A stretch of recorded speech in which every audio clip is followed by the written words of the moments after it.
Mesdames et messieurs, le vice-président américain J.D. Vance pleure et fait des aveux d'échec de négociations face à l'Iran.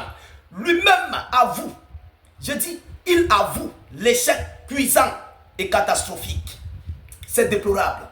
Les Iraniens ne sont pas les Vénézuéliens, ne sont pas les Ukrainiens, ne sont pas les Africains, ne sont pas les Russes, ne sont pas encore quel autre pays, quelle autre nation. Les Iraniens sont les Perses et les Perses ne reculent devant rien. Les Perses n'ont pas peur de la mort. Les Perses préfèrent mourir en martyr que de mourir comme un simple chien qui a été percuté par une voiture. Les Iraniens sont ceux-là qui se sacrifient et comptent d'abord sur eux-mêmes. Les Iraniens n'ont peur de personne sur cette planète Terre. Monsieur J.D. Vance, il dit lui-même vient d'avouer, écoutez ce qu'il dit. J.D. Vance dit quoi? Nous n'avons pas obtenu d'accord, affirme J.D. Vance. Ils n'ont pas obtenu un accord. C'est un échec. Vous avez été battus. Allez sur le champ de bataille. Vous venez encore d'être battus. Retour sur le champ diplomatique. Mais c'est un échec. Vous avez eu face à vous des gens qui n'ont pas peur des yeux des Américains. Des gens qui n'ont pas peur de l'influence américaine. Des gens qui sont assis moralement. Je vais dire quoi?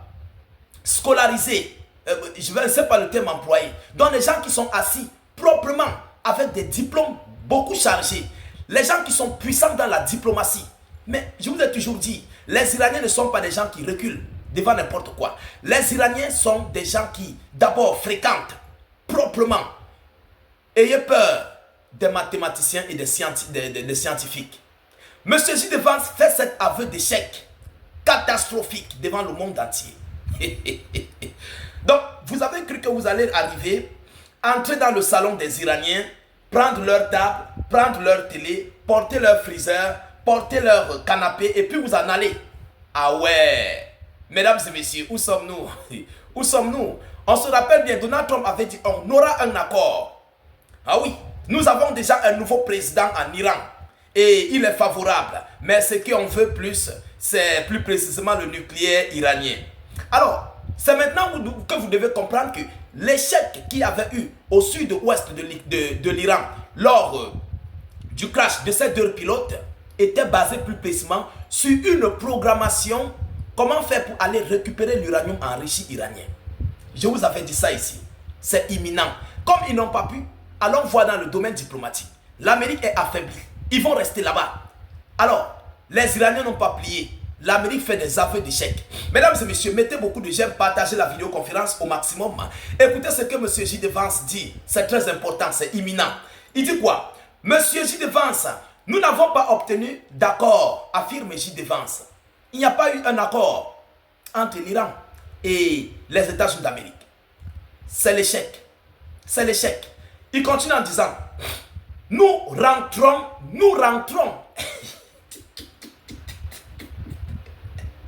Vous êtes parti pourquoi? Qui vous a envoyé? Nous rentrons aux États-Unis d'Amérique sans avoir obtenu d'accord, a déclaré le vice-président américain lors d'une brève conférence de presse à Islamabad. Nous n'avons pas atteint une situation dans laquelle les Iraniens accepteraient nos termes de négociation, nos termes. Les termes américains, on dirait des gens qui sont allés imposer des choses à leurs enfants. Mais l'Iran, c'est un État. Ce n'est pas une province des États-Unis d'Amérique. C'est un pays souverain. C'est un pays souverain, mesdames et messieurs. Vous comprenez? Alors, nous n'avons pas atteint une situation. Au lieu de dire nous n'avons pas atteint nos objectifs, de convaincre les Iraniens, ou bien de vaincre les Iraniens dans la voie diplomatique, ils brouillent le terme en disant nous n'avons pas atteint une situation dans laquelle les Iraniens accepteraient nos termes de négociation, a constaté M. J.D. Vance. Mais c'est où il faut comprendre que les Iraniens ont leur mentalité à part. Ils ont leur tradition, coutume à part, qui est différente des Arabes. Ils ont plus précisément leur détermination. Et ce sont des gens qui ne reculent devant rien. Je le cite encore. Ils ne reculent devant rien du tout. Ces gens sont très compliqués dans ce monde. Mais si tu connais les Iraniens, tu vas bien marcher avec eux. Ce sont des gens qui n'aiment pas la guerre. Ils n'aiment pas les provocations et ils n'aiment pas être humiliés. Les Iraniens sont des gens qui adorent être respectés. Vous comprenez? Alors, mesdames et messieurs, le vice-président américain n'a pas ménagé le suspense, je voulais dire, lors de sa brève allocution. Il dit, je cite, « Nous avons eu un certain nombre de discussions substantielles avec les Iraniens, à commencer J. Vance. C'est la bonne nouvelle. Quelle bonne nouvelle? C'est un échec.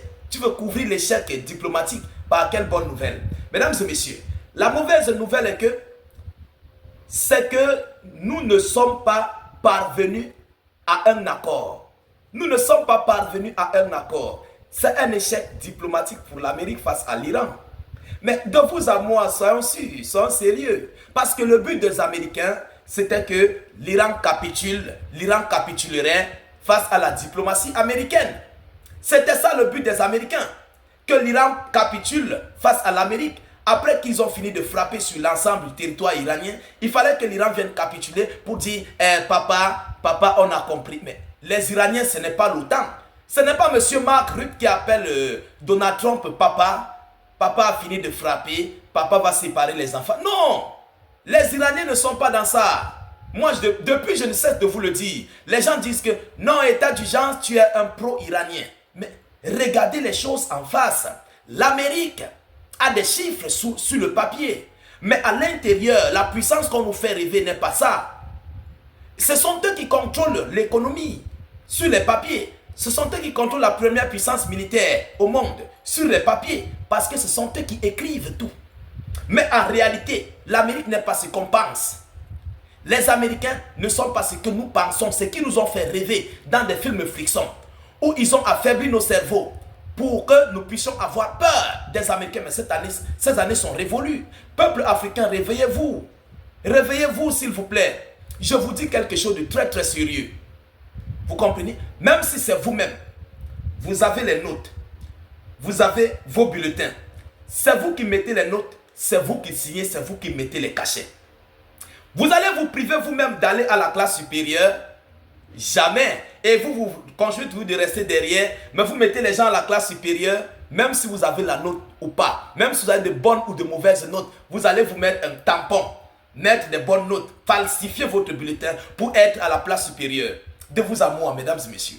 C'est logique, c'est ce qui se passe avec les Américains. L'armée qu'on nous a fait rêver n'est pas ça. Moi, je dis la vérité. Mais beaucoup d'Africains n'ont pas compris. Quelle est la guerre que l'Amérique a déjà gagnée? Je vous avais dit ça ici. J'avais prédit l'échec des Américains. J'avais prédit leur échec du côté, plus précisément de la diplomatie au Pakistan. Je l'avais dit qu'il n'y aura pas un accord. Nous allons continuer dans la guerre. Je l'avais dit, vrai ou faux? Je l'avais dit ici, qu'il n'y aura pas d'accord. Les gens ont dit, non, état d'urgence, pourquoi tu dis ça? S'il n'y a pas d'accord, l'Amérique va revenir bombarder. C'est ce que les Iraniens, eux, ils veulent. Parce que les Iraniens ont des cibles stratégiques à frapper. Et l'Amérique le sait. L'Amérique le sait. S'ils continuent, ils seront frappés encore dans le monde plus que ce que l'Iran a frappé. Frappés jusqu'à proche des pays asiatiques. Frappés peut-être proche de la Corée du Sud. Frappés peut-être la base militaire américaine aux Philippines. Vous ne pouvez pas croire. Les Iraniens ont les armes. Qui pouvait s'imaginer que l'Iran pouvait frapper la base britannique du côté de cette... comment on appelle? Cette base britannique qui a abrité les navires américains. Qui pouvait s'imaginer? Alors, l'Iran a encore beaucoup d'autres surprises. L'Iran pourrait frapper les bases militaires britanniques, américaines du côté des Philippines. Qu'est-ce que vous en savez? L'Iran pourrait frapper les bases militaires américaines du côté de la Corée du Sud. L'Iran a beaucoup de surprises. Les bases militaires américaines en Afrique, l'Iran pourrait les frapper. Mais vous ne pouvez pas le savoir. Faites très attention à cet état. Ils ont des cibles déjà classées. Et l'Amérique le sait. Les Américains le savent. C'est pourquoi Trump est désormais prudent. Il ne veut plus s'engager dans la guerre. Il veut la contourner à travers et à par-bord. Vous comprenez un peu? Alors, M. J. Vance dit quoi? Le vice-président américain dit quoi? Le vice-président américain n'a pas ménagé le suspense lors de la brève allocution. Nous avons eu un certain nombre de discussions substantielles avec les Iraniens a commencé, j'y défense. C'est la bonne nouvelle. La mauvaise nouvelle, c'est que nous ne sommes pas parvenus à un accord. Et je pense que c'est une mauvaise nouvelle pour l'Iran. Bien plus que pour les États-Unis d'Amérique. Il dit que c'est une mauvaise nouvelle pour l'Iran. Bien plus que pour les États-Unis d'Amérique. Pourquoi c'est une mauvaise nouvelle pour l'Iran? Parce que, selon eux, ils ont toujours des idées maléfiques de continuer de bombarder sur les cibles iraniennes. De continuer de bombarder et de tuer le peuple iranien. C'est ça la mentalité américaine et israélienne. Tuer, tuer. Ils sont restés dans des années de tuerie. La Russie les a traversés. La Chine les a traversés. Ils sont toujours là. Mais regardez vous-même. Le premier char le plus puissant au monde, c'est le T-90 Armata. Vous comprenez? Le premier sous-marin nucléaire au monde, c'est la Russie, le Poséidon. Si je ne fais pas erreur. Le premier missile nucléaire au monde, c'est la Russie, Satan 2. L'Amérique a quoi? On va nous parler, l'Amérique, première puissance militaire au monde. Réfléchissez, mesdames et messieurs. Lorsque je vous dis, ce sont eux qui commandent le stylo et mettent leur nom en premier, vous allez dire que non, état d'urgence, tu mens. État d'urgence, tu dis ceci, tu dis cela. Ils peuvent parler. Nous allons donner notre budget de l'armée de cette année à 2 milliards. Mais allez en dessous. Ça reste dans les archives. 2 milliards. L'armée américaine est l'armée la plus subventionnée par son pays. Mais en réalité, est-ce qu'ils donnent les réels 2 milliards là? Juste pour que le chiffre reste. Ils adorent les films de friction. Ils adorent les films à l'hollywoodien. Je vous ai dit cela ici. Personne ne peut y croire. Mais c'est une franche réalité. Pendant ce temps, les Russes et les Chinois grimpent en économie et militairement. Mesdames, mesdemoiselles et messieurs, c'était là l'échec, l'aveu d'échec du vice-président américain. Il est en train de pleurer. Il pleure à l'heure actuelle. C'est chaud sur eux. Vous comprenez? C'est chaud. Alors, voilà l'annonce que j'avais à vous relayer dans cette vidéoconférence. Veuillez la partager dans tous les groupes possibles. Mettez-la partout à travers le monde. Sécurisez la vidéo avec un maximum de j'aime. N'hésitez pas à vous abonner pour ne plus rater la page. Et surtout, ne plus perdre nos vidéoconférences. Je vous reviens tout à l'heure pour une prochaine série d'informations. Soyez encore salués une fois de plus. Ciao, ciao.